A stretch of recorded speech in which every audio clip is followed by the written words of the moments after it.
Good morning. My name is Martin, and this is a Tribe of the Fox. And today I have another book review for you. And this book over here, The Black Ase. It's a book about the deity Odin. And it's written by Bölverkr Yggsson. Now, Bölverkr and Ygg are two bynames or other names for the deity Odin, because he has a lot of aspects, a lot of different names, way over 100. So, the Black Ase, the antinomian path of Odin, and the magic of the wolfing Mannerbund. I'll talk about that a bit more later on in the video. So, this book, if you're interested in the Germanic path, the Germanic philosophy, the Germanic spirituality, then this book is probably not on your bookshelf. I don't think this is a very widespread book, because this is an antinomian, left-hand path approach to the Germanic philosophy. So, how did I learn about this book? Because it's not very widespread, it's not so known, or at least not here in Holland. I learned about this book because there is this little YouTube channel that's very interesting named Alla Runo. And that is a YouTube channel by a Swedish gentleman named Wormas. And Wormas is a scholar and a long-time practitioner of the antinomian Germanic path. And I saw an interview with Bölverkr Yggsson on that channel. And I was so impressed by it. I was so impressed by it. It was deep philosophy. It was Wormas and Bölverkr Yggsson were talking about things that already crossed my mind. But the puzzle pieces had to fall in place in my head. So I was immediately interested.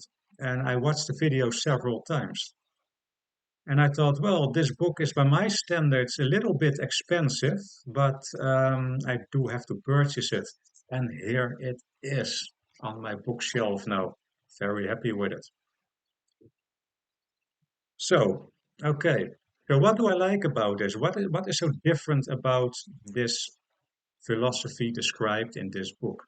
Well, first of all, the way that the Wolfing Mannerbund, that's where this writer is a member of, or even a founding member. The philosophy they have on Odin is quite interesting. It is not Asatru, right? In Asatru, Odin is the king of the gods, and he protects his creation at all costs. And the followers of Odin often want to go to Valhalla after they die.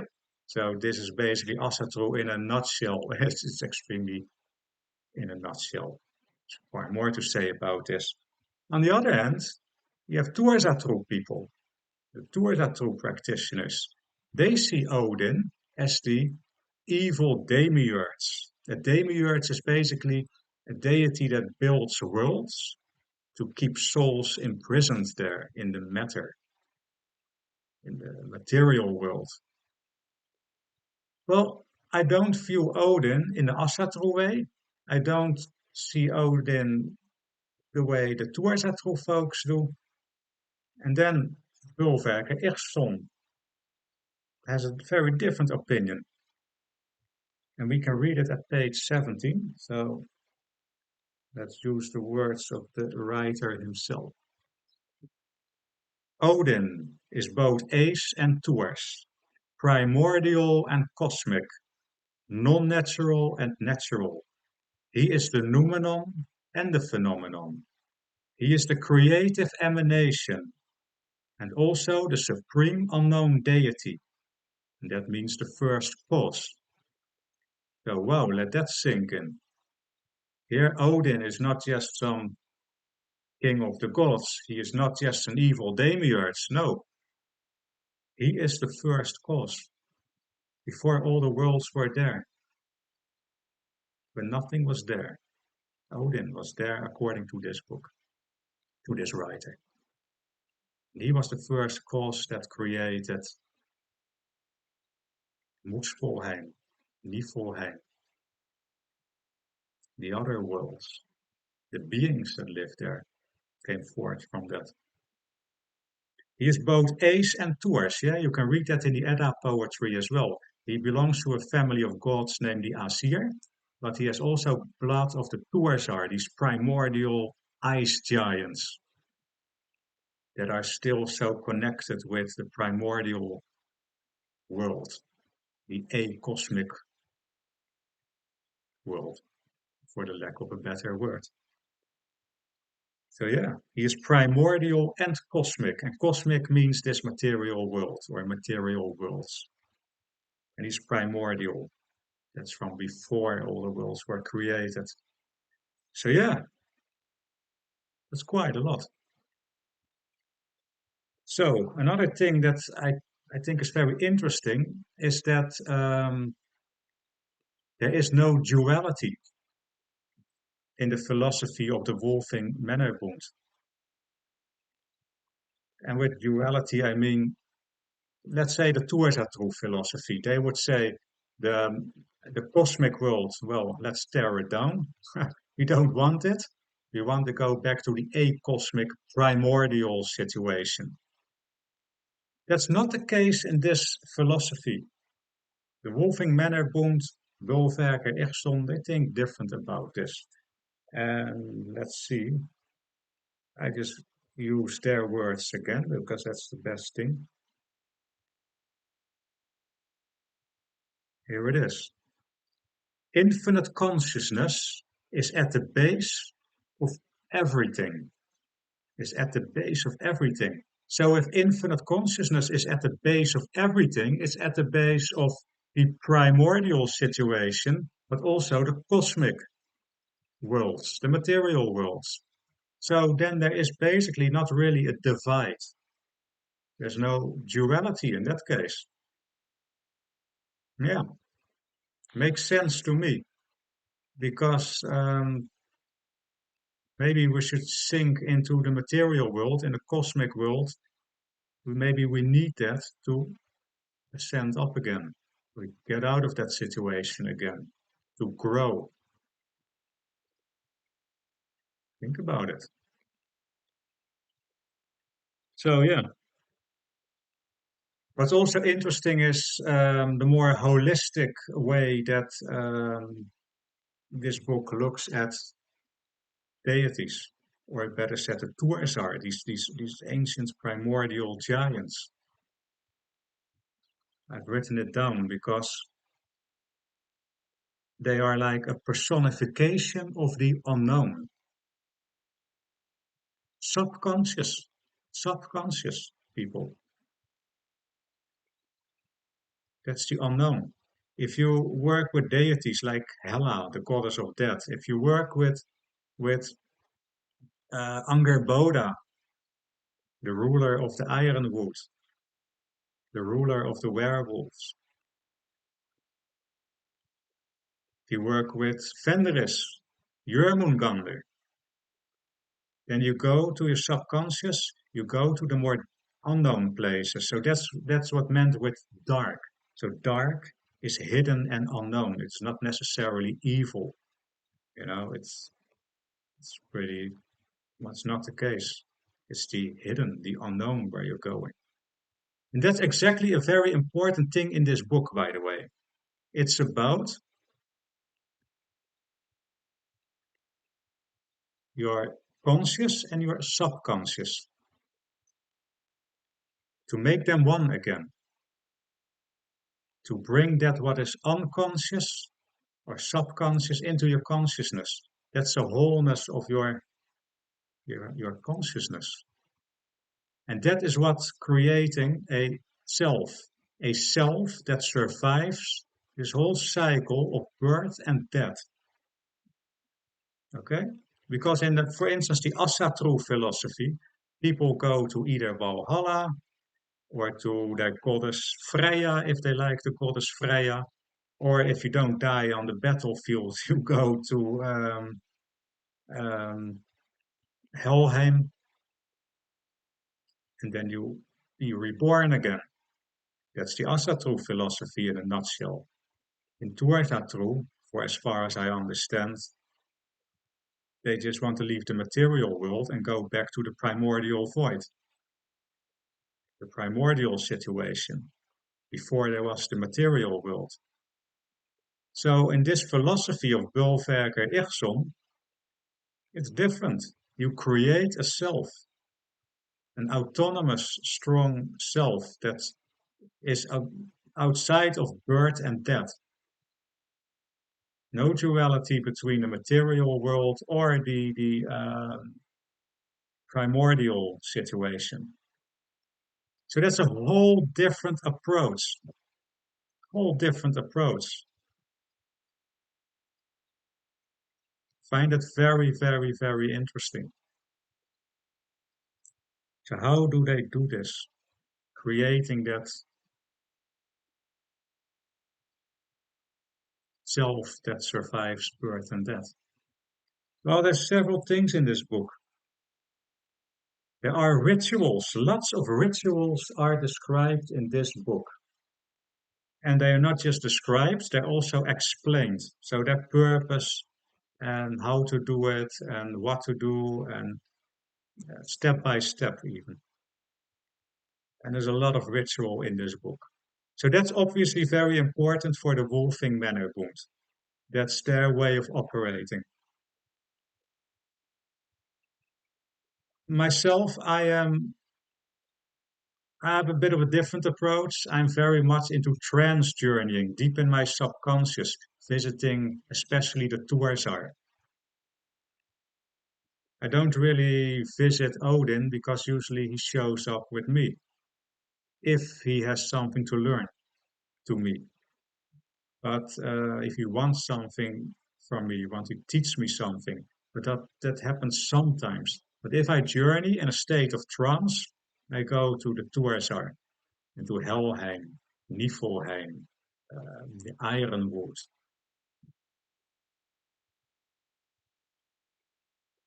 That's what I like. So I go to my hidden and unknown side in my subconscious. So each and every one of us, we have different approaches, but this book has a very ritual approach for as far as I understand. Very interesting, very important in this book. There's also a chapter dedicated to Galder, the use of the voice. Very powerful, very important in the rituals of the Wolfing Manor Bund. Galder, the use of sound of your voice.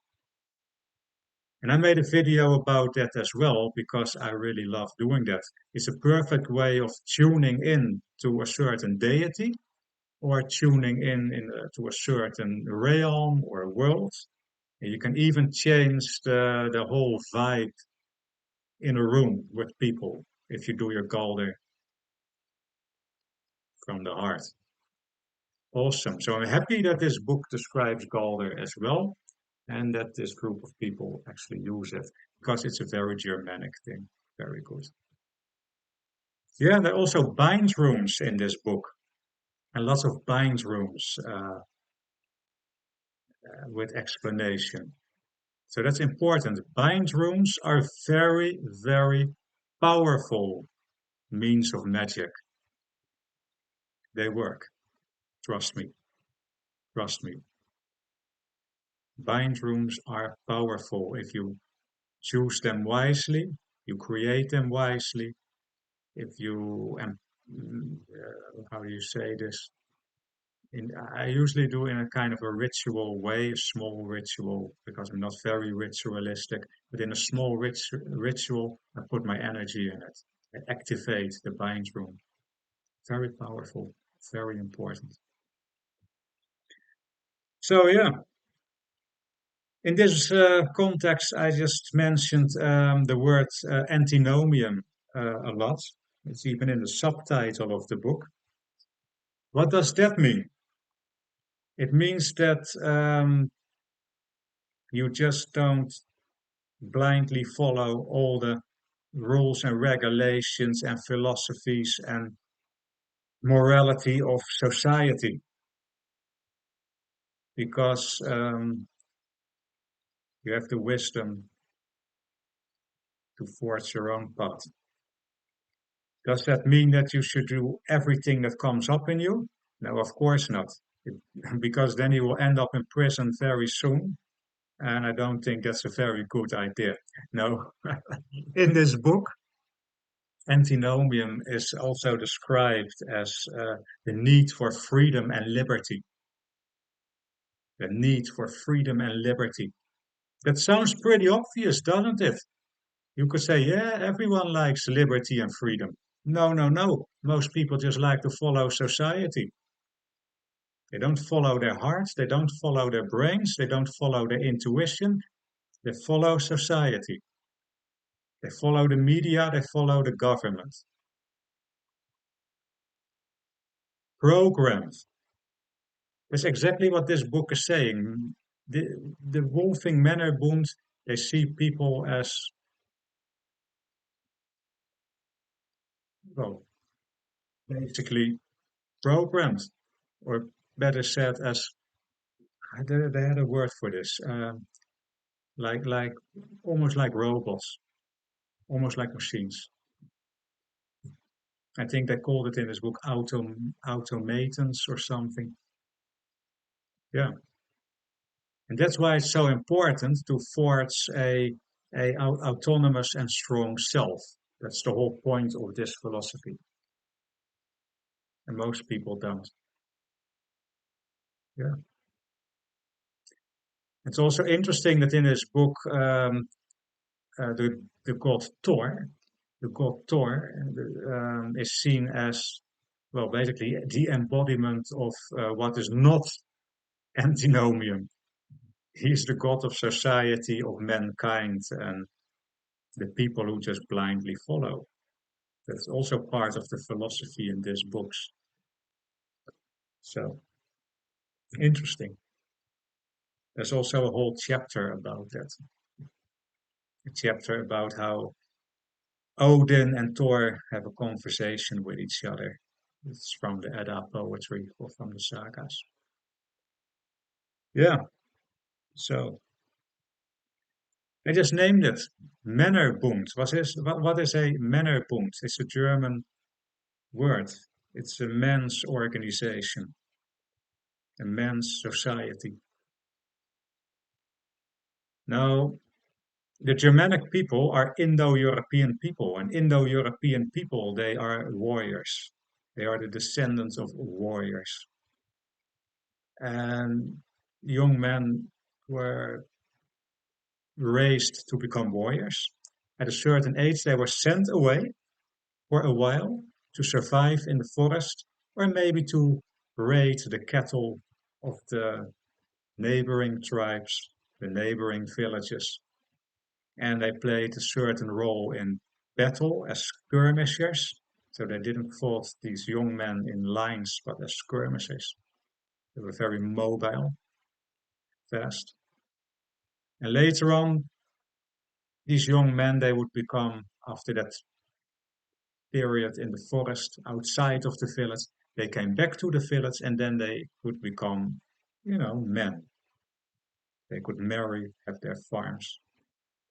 Not all men did this. Some remained in the forest and became professional warriors, like the wolf skins, the bear skins, the Ulfhednar and the Berserkers. And they worshipped Odin, a god of war. And those were the Männerbunden, men's societies. And they had also a religious role. And they also played a role in the justice system back in the day, and also in the culture, in all the norms that people have, the standards that society had. So, and this Männerbund, the Wolfing Männerbund, is a magical one. They practice magic together. So, what else? What else?